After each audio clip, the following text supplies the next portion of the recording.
सभी दोस्तों को मेरा नमस्कार। दोस्तों,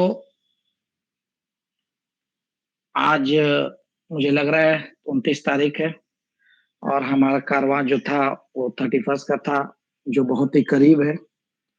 और मुझे बहुत ही खुशी है कि आज गौतम भाई के न रहने के कारण जो संचालन का ज़िम्मेदारी मुझे दिया गया है, मैं उसे निभाने की कोशिश करूँगा।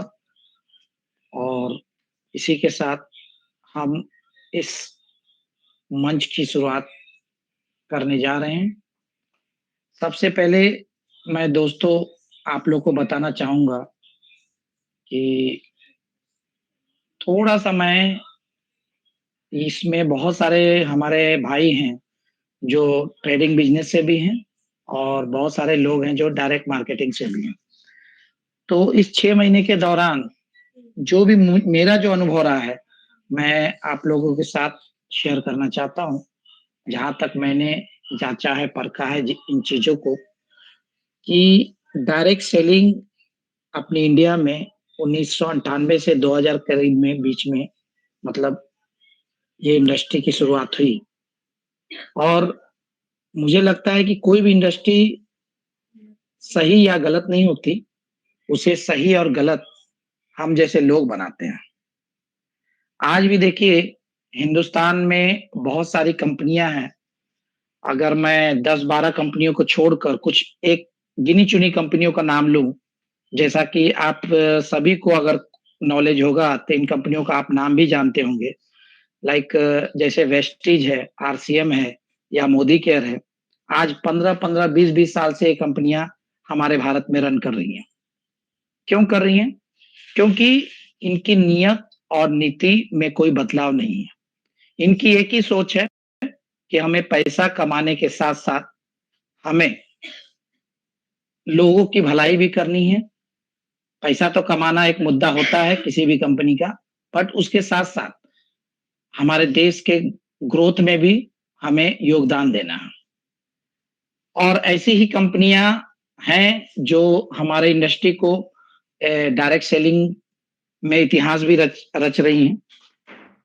और मुझे लग रहा है यहीं पे बहुत सारी ऐसी कंपनियाँ हैं, जैसे हमारी कंपनी हुई और भी बहुत सारी कंपनियाँ हैं, जो पब्लिक का पैसा लेकर रोटेशन करती हैं, उन्हें नया-नया लॉलीपॉप देती हैं और उनके पैसे को गलत तरीके से मतलब इकट्ठा करके मुझे लग रहा है कि 2017-18 में भी यही कहानी बखूबी चली थी।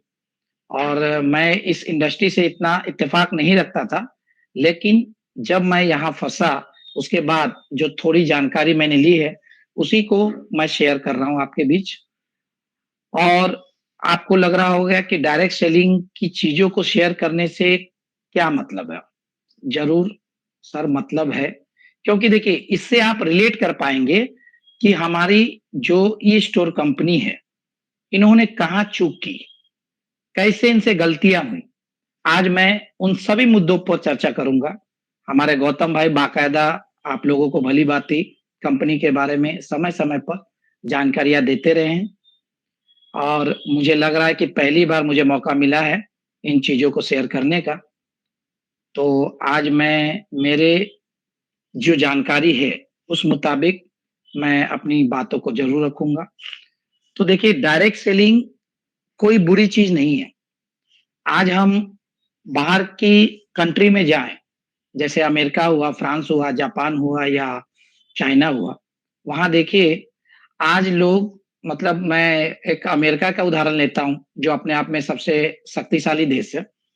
वहाँ पे वहाँ का जो पॉपुलेशन है, उसके 60 टू 65% जो लोग हैं, वो सेल्स में हैं। हम लोग बोलते हैं ना कि अरे वहाँ के लोग बहुत रिच होते हैं। क्यों होते हैं? यही कारण है दोस्तों कि वहाँ पे लोगों ने इस इंडस्ट्री को समझा, फ्रांस के लोगों ने, जापान के लोगों ने, अमेरिका के लोगों ने और इस इंडस्ट्री की ताकत को समझकर वो आगे बढ़े इसलिए आज वो इंडिया से रिच हैं। दूसरी तरफ हम क्यों पीछे रह जाते हैं? क्योंकि हमें जाग बहुत लेट से आती है। मैं एक एग्ज़ाम्पल से आपको बताऊँगा, जैसे कि बड़ी जो देश हैं, वहाँ पे डेबिट कार्ड मतलब हम क्या है एक्सेप्ट नहीं कर पाते इन चीज़ों को, क्या सही है, क्या गलत है, इसी के चक्कर में रह जाते हैं। समझिए कि कोई चीज़ आपके सामने पेश की गई, तो हम उसमें इतनी डीपली घुस जाते हैं कि सही और गलत का फ़र्क मतलब पता ही नहीं कर पाते। अभी जैसे कि देखिए, जो डेबिट कार्ड था, हमारे इंडिया में मुझे लग रहा है 1998 में आया, जबकि बाहर के देशों में 1958 में आ चुका था।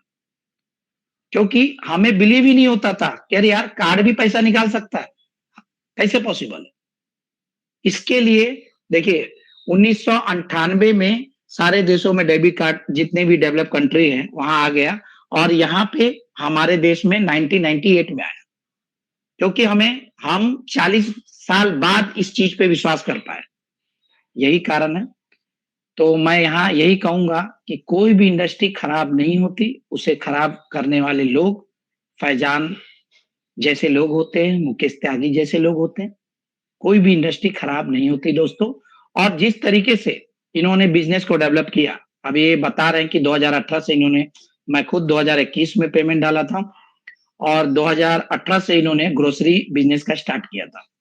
दवा का इनका बिजनेस पहले से ही चल रहा था। इसी के साथ मैं आपको ये भी बताना चाहूंगा कि मैं खुद, मेरी एक कंपनी है जो इंडिविजुअल नहीं है, पार्टनरशिप में है, जो आज भी यूपी, बिहार और एमपी में रन कर रही है। मेडिसिन की ही कंपनी है। अब इसे बताने के पीछे मेरा मकसद ये है कि मुझे भी कुछ तो अनुभव है। अगर मैं कंपनी चला रहा हूँ तो मुझे भी अनुभव है कि इसमें क्या मार्जिन होती है, क्या चीजें होती है, आगे कैसे लोगों को पैसा डिस्ट्रीब्यूट किया जाता है। ये सारी चीजें मुझे भी जानकारी है।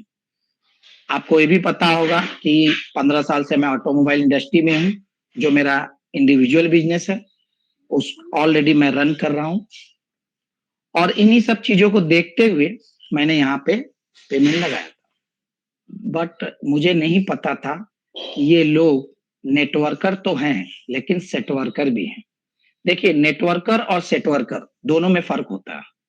नेटवर्कर लोगों को जोड़ता है, आगे बढ़ाता है और सेट वर्कर जो होता है वो पैसा की उगाही करता है, लोगों से पैसा की उगाही करके सेट करके रफू चक्कर हो जाता है।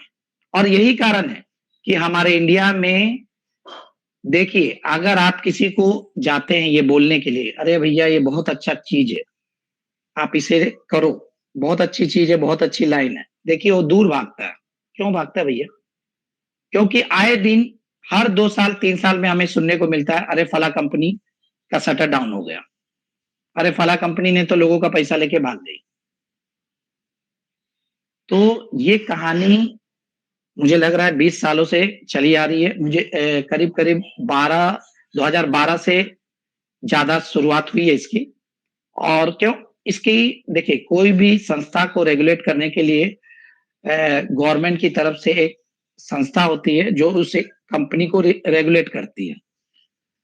बट 2016 तक ऐसा था कि डायरेक्ट सेलिंग को रेगुलेट करने के लिए कोई बॉडी नहीं थी गवर्नमेंट के पास। और उसके बाद जब सुरेंद्र वत्स जैसे लोग इस इंडस्ट्री को रेगुलाइज करने के लिए गवर्नमेंट के पास गए और उन्होंने एक रेगुलेटरी बॉडी बनाई और जब गाइडलाइन आई, तब जो नकली कंपनियां थी वो सारी कंपनियां समझिए कि 2020 में गायब हो गई। 2017 के बाद ही जो कंपनियां थी, लॉकडाउन के बाद इतनी दिक्कतें आई कि छोटी-मोटी सारी कंपनियां मार्केट से गायब हो गई और वही लोग इंडस्ट्री में बिजनेस कर पाए जिन्हें अनुभव था। और अनुभव के आधार पर ही हमारे मुकेश जी और फैजान जी भी उतरे इस मैदान में। मुझे लगता है कि उनका जो बिजनेस का डिजाइन पैटर्न था, माशाल्लाह बखूबी बहुत ही बढ़िया था। लेकिन उनका, मैं कहूँगा कि अगर ये सोच थी कि लोगों से पैसा उगाही करके मुझे निकल जाना है, तो ये बहुत गलत सोच थी।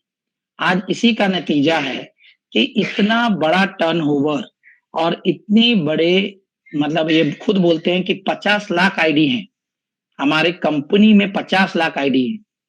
आपको पता होगा कि अमेज़न करके जो कंपनी है, उसके पास 80 लाख कस्टमर हैं।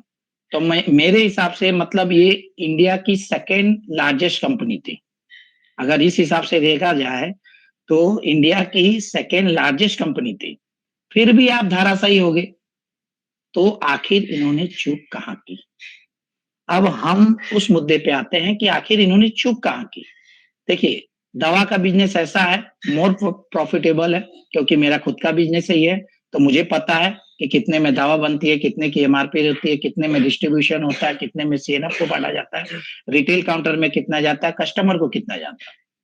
ये सारी चीज़ें मुझे भी पता है। तो इन्होंने दवे में तो शुरुआत की, दवे की इनकी बिज़नेस अच्छा चल रही थी। ये बोलते हैं कि 2008 से हम इस बिज़नेस को रन कर रहे हैं और उसके बाद ये आए ग्रोसरी मार्केट में।